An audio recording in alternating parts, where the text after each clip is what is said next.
Thank you. I'm really excited to get to do this. I'm Karen Gallagher. I'm a senior researcher at the Global Sport Institute at Arizona State University. And I'm really excited to also get to hear the other talks today. I think it's a terrific lineup, so this is great. A little bit about me and my background, because this topic for me on transition is really quite personal. This is me. Not a child. I know it kind of looks small, but that's me. I was a U.S. Army paratrooper. I'm a Gulf War I veteran. And my own personal military to civilian transition, it wasn't easy. It was actually bad. I essentially went from front line to front door quickly, immediately enrolled in college, and got lost. I had no idea how to do what the Army had done for me my entire adult life. I had no idea how to find my own mission, how to identify my own team, and seek out my own training. So in other words, I really had no purpose. I couldn't find my purpose. When I left my all-girls Catholic school and ran away to join the Army, I didn't just leave my life behind. In a lot of ways, I left myself behind, my civilian self. And I underwent a really intense training to transform every aspect of myself into a soldier, a paratrooper. That became who I was. And when I left the Army, I didn't know who I was anymore. I felt isolated. I didn't feel like I belonged. I didn't know where I belonged. Now, obviously, I found my way forward, but there were no processes put into place to prepare me for this difficult transition experience. I was filled with a sense of loss and uncertainty. So now I know you're probably thinking, what does this have to do with athletes in their own post-sport journey? But really, I see a lot of overlap in what athletes go through and what military veterans go through. Now, on the surface, it seems that the monetary gain or that can be associated with elite level athletics, or the fame that can come may seem a far cry from sort of the humble nature and modest income that would be associated with the military service. But to me, they're very similar. Not in how one becomes an athlete, not in how one becomes a soldier or Marine, but really in how they leave, in the experience they have when they leave. It's when it ends that those similarities begin. And so I'm going to show a couple of quotes just to sort of illustrate my point. And the first one is from a military spouse, and she's talking about her husband. She reached out to me after a presentation I made and said, I just wanted to reach out and thank you for your presentation. In all honesty, I cried through much of it. What you said hit home. My husband was medically retired from the SEAL teams after almost 23 years. It was devastating. The trauma is intense for him. He's lost his identity as a team guy and the highest capability. He's feeling incapable. And when I read that and think about that, she's using words like team, high performance, identity, capability. I mean, these words sound like they could very much be describing an athlete. Those are terms I associate with an athlete. These next two quotes are from recently retired elite level athletes. I could not find any interests after football. It took me 3 years to even talk with someone about a job. My transition was tough. I spent a year in denial. So those are pretty powerful words, I think. I mean, a year in denial. It really describes that this transition process isn't quick, right? I mean, they're talking about 3 years to even talk to somebody about a job, or I spent a year in denial. So this isn't a quick process. We talk about, leaving the sport or leaving the military, whatever transition it is, isn't instantaneous. It's a process. it's why I refer to it, I prefer the terms post-sport journey, because that's what it is. So what do transition programs in general focus on? And I don't necessarily mean just athlete specific, but in general, what do they focus on? First, they often start right before, during the actual transition. So really, they wait until the person is just about to leave their sport or the military, whatever the case is, or they're right in the middle of it, and then they start this process of providing resources or counseling or whatever's offered. And to me, this is strange. I would never take a person and put them in a totally unfamiliar place, wait for them to get lost, and only then offer help. No, I wouldn't do that. I would give them the map up front so that they knew where they were going. So why don't we prepare military service members and athletes for this very foreseeable transition experience? Why don't we hand out the maps? And for athletes, I get that there's this sense that they can't think about leaving the game when they need to be focused on succeeding in the game. They need to be invested in their role as athlete, not thinking about leaving it. And for veterans, similarly, they need to have their head in the game.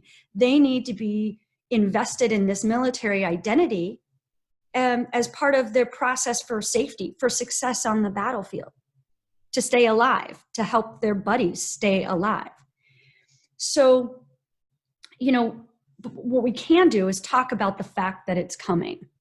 We can, the existing transition processes tend to focus on concrete topics, and they also fail to address the whole person often. And I think if we think about those quotes that I showed you, they really reflect a broad social emotional needs. They use words like trauma, denial, it's tough. But we don't usually, talk about those things and think about the whole person. Transition programs typically focus on concrete workshops, financial training, accessing benefits, career resources. And I'm not saying in any way that those things aren't important. They're very important. They're just not enough. They fail to address the whole person and overall wellness and this sense of purpose that I talked about needing.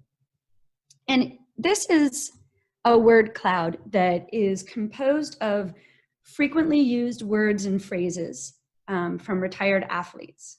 And it was these were responses to a question about what they really hoped for in their transition, in their life after leaving their sport. What was it that they hoped for? And yeah, you can see they do talk about things like work, career, business, financial advising, but they also talk about bigger things like family and purpose, relationships, impact. They talk about these issues that go far beyond finding a next career. Some of my recent work has focused on measuring some of the social emotional components that are present during transition. Along with my colleagues, and I need to go back, I think. Along with my colleagues, we validated a scale recently. There were two scales. It was, there it is, Bond's Impact Scale and Transition Adaptation Scale.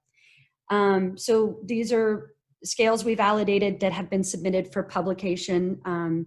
If any of you know the manuscript publication process, you won't be seeing those for about a year. So, but we looked at this transition and the unpredictability in transition, self-growth, loss of bonds of sisterhood and brotherhood, specifically for us in military veterans as they were leaving service. And this, our findings really support this adult developmental perspective. It shows that growth and development are adaptive responses and that intolerance to uncertainty can inhibit growth during transition. So in other words, transition is a normal process. It's an opportunity for growth. So we've been able to show through these scales and how the responses to certain questions were made. We really showed that it provides evidence that we really should be normalizing this process. We should be talking about transition as a normal thing that we're all going to experience, and preparing people for the difficulties we know they will encounter, the loss, the uncertainty, and doing so beyond finding a new career. So we should be handing out the maps, right? We also, I've talked a lot, I've mentioned uncertainty quite a bit here, and another small study that we did at Global Sport Institute looked at this idea of uncertainty in college athletes who had already finished their last season of eligibility or were currently in their last season. And we made some comparisons with military veterans who were within a couple years in that post-transition process. This was done at Arizona State University, where there's about 10,000 military affiliated students. So there's a pretty robust group of military veterans there to look at. And most enlisted veterans, actually, that's what they do. They leave military service and enroll in college immediately. We used an already validated scale called the Intolerance of Uncertainty Scale to examine the relationship between uncertainty and measures of academic success and wellness. There's a lot of data to process, and so we're just going to take a quick look at a couple of elements. The student veterans and athletes in our sample, they answered questions about how they tolerated uncertainty. And these two groups had really similar scores. They had really pretty high scores on this scale. And a higher score would mean they were less able to tolerate uncertainty. Both veterans and athletes were similar, and some of the responses indicate this need. There's a couple of different types of uncertainty. Perspective is one where there's this need to control circumstances and overplan. And there's also inhibitory anxiety, where if I can't know what's coming at me, I'm paralyzed with fear. And actually, that avoidance, that being paralyzed with fear, can connect with some concrete outcomes. And one of them that was significant for this population, for both student veterans and college athletes, was that difficulty tolerating anxiety predicted lower GPAs. So regardless of whether you were a college athlete or a military veteran, the thing that predicted your lower GPA was really this intolerance of uncertainty, and specifically this being paralyzed with fear. So knowing this can drive changes in transition assistance programs, right? It can help us build in some things so that we can reduce that uncertainty. If transition is inevitable and foreseeable, we can talk about it and reduce that uncertainty to some degree. So what do we do? Well, we really do need to consider more than the whole we do need to consider the whole person more than just the tangible needs. We have to consider these social, emotional components when we provide transition assistance, or when we're developing these transition assistance programs.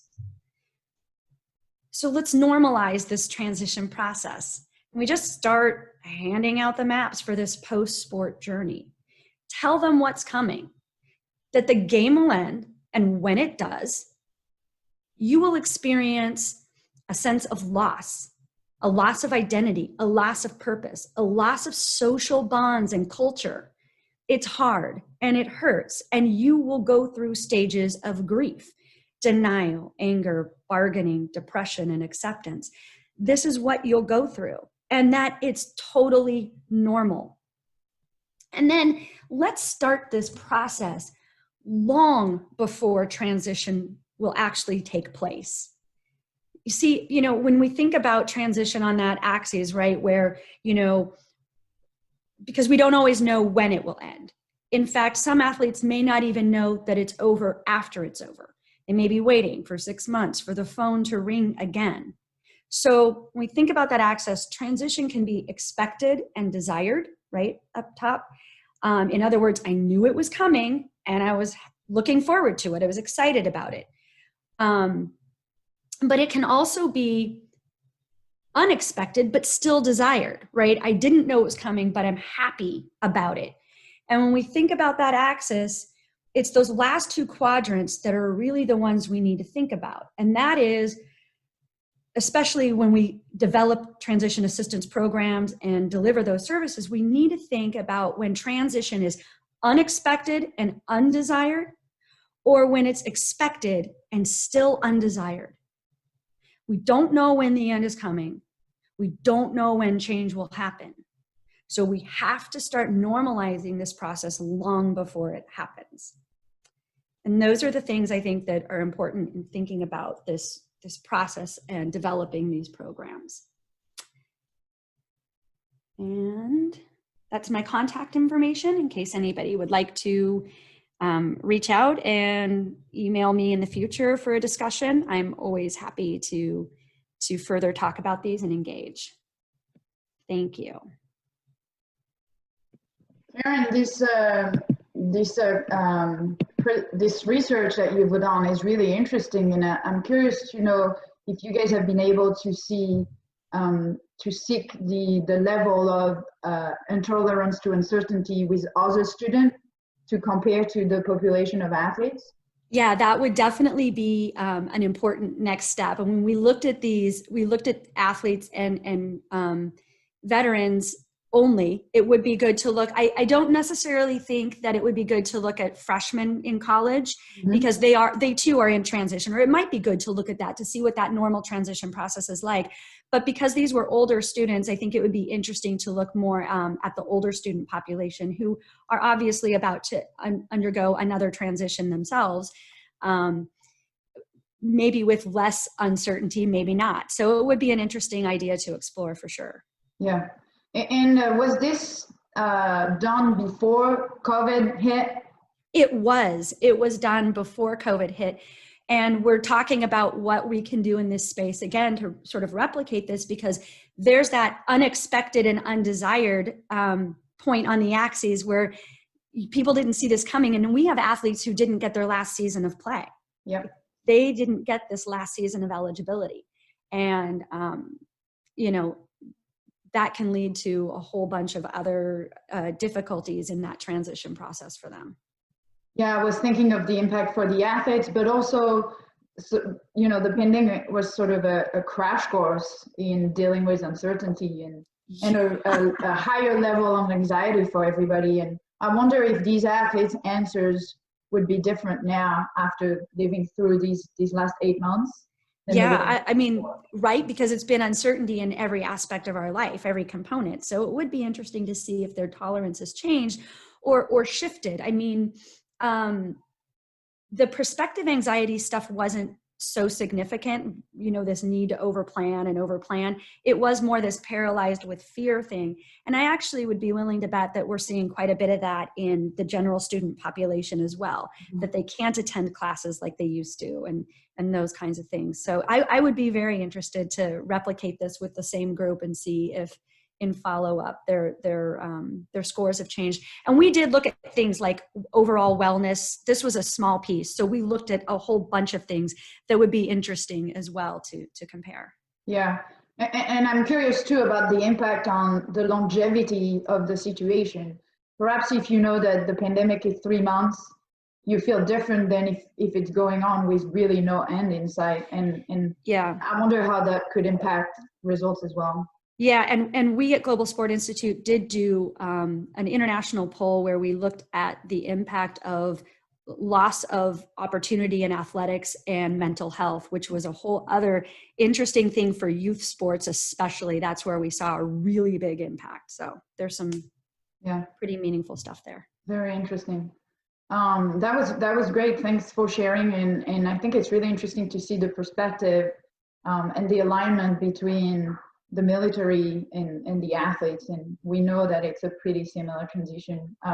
Do you feel that the Army has some pretty good program in place to help with the transition?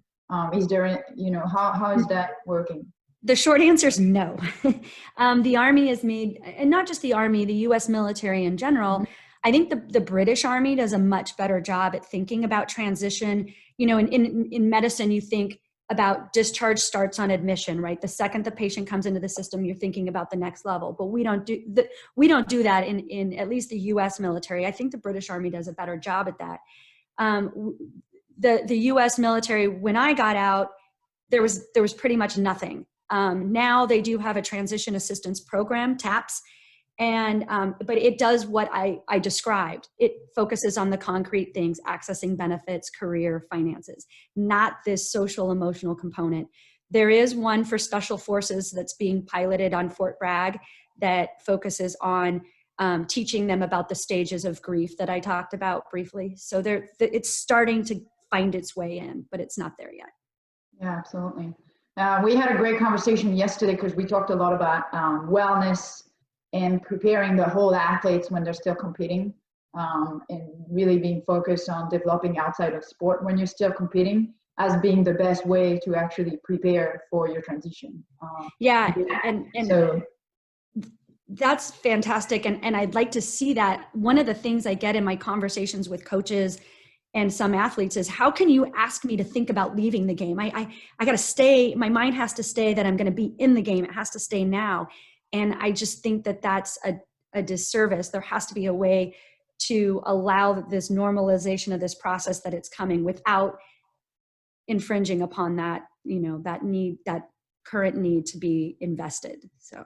Yeah, I love the image that you just had on the hospital process of, your admission, your treatment, your discharge. I think if we could see this on a process, on a range of action that are being taken, I think it would be a much better scenario. We actually had some good words yesterday from the coach perspective and some of our speakers on really looking at the long-term impact and clear example of how you can develop the whole athletes, make your athletes more independent and more in charge of their career while they're still training, without impacting impacting positively performance. So that's really interesting.